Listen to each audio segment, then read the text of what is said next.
हर हर महादेव, जय श्री राम। कैसे हैं आप? ईश्वर से यही प्रार्थना है आप हमेशा खुश रहें, तंदुरुस्त रहें और बड़ों का आशीर्वाद आपको बहुत सारा मिलता रहे और भोलेनाथ की कृपा आप पर हमेशा बरसती रहे। सावन का दूसरा सोमवार, मैंने आपको बताया था पहले सोमवार को पार्थिव पूजा, अब दूसरे सोमवार जो आया है इसके अंदर हम क्या ऐसा करें ताकि भगवान शिव की कृपा माँ पार्वती के साथ हमारे घर के अंदर हमेशा बरसती रहे और हमारे जीवन के अंदर बहुत सारी खुशियाँ आए। पार्थिव पूजा मैंने आपको बताई मिट्टी की। अगर आपके घर में पारद शिवलिंग है या स्फटिक के शिवलिंग है तो उनका भी बहुत महत्व होता है कि इस पीरियड के अंदर सावन के अंदर पारद शिवलिंग की पूजा और स्फटिक शिवलिंग की पूजा करने से हमारे जीवन के अंदर बहुत सारा बदलाव आता है। हमारे जीवन के अंदर बहुत पॉजिटिविटी आनी शुरू हो जाती है। हमारे जो रुके हुए काम हैं वो बनने शुरू हो जाते हैं। बिज़नेस के अंदर प्रोग्रेस आती है।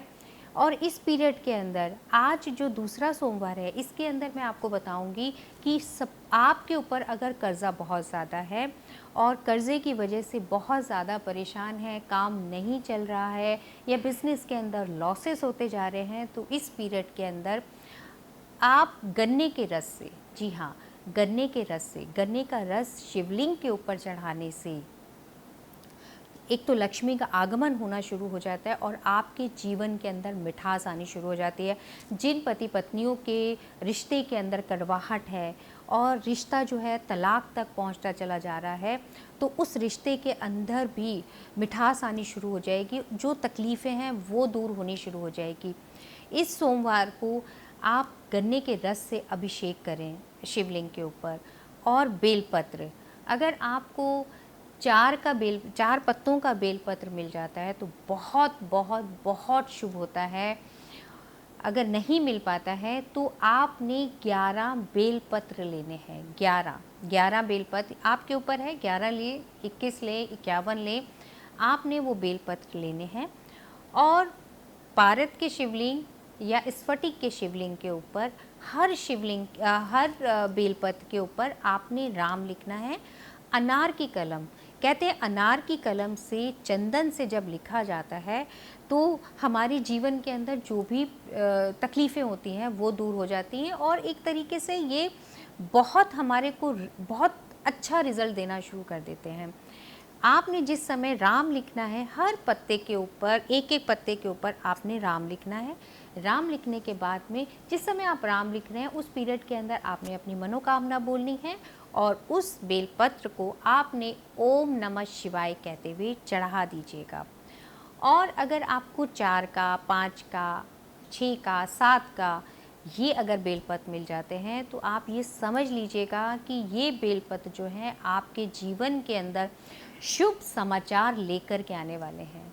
मेरे पास में भी है, मेरे को भी मिले हैं बेलपत्र 4 का, 5 का, 6 का। तो वो जो बेलपत्र है, आप बेलपत्र शिवलिंग के ऊपर चढ़ाने के बाद में वो बेलपत्र आप अपने पास रख लीजिएगा और उसको फोटो स्टेट एक फ्रेम कराने के बाद में आप अपने मंदिर के अंदर रखिएगा।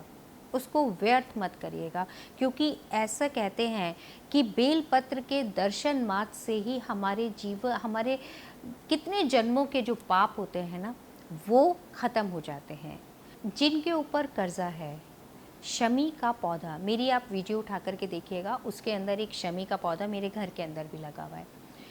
शमी का पौधा जो होता है ना, उसका एक पत्ता अगर आप उसकी एक वो लीफ सी होती हैं वो एक तोड़ करके शिवलिंग के ऊपर चढ़ाते हैं, उससे यश मिलता है। इतना पावरफुल है। आप ये चढ़ाइए।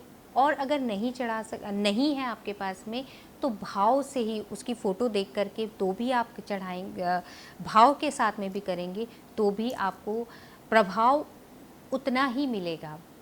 आज के लिए बस इतना ही। कल फिर मुलाकात होगी बहुत अच्छी अच्छी बातों के साथ में। तब तक के लिए हर हर महादेव, जय श्री राम।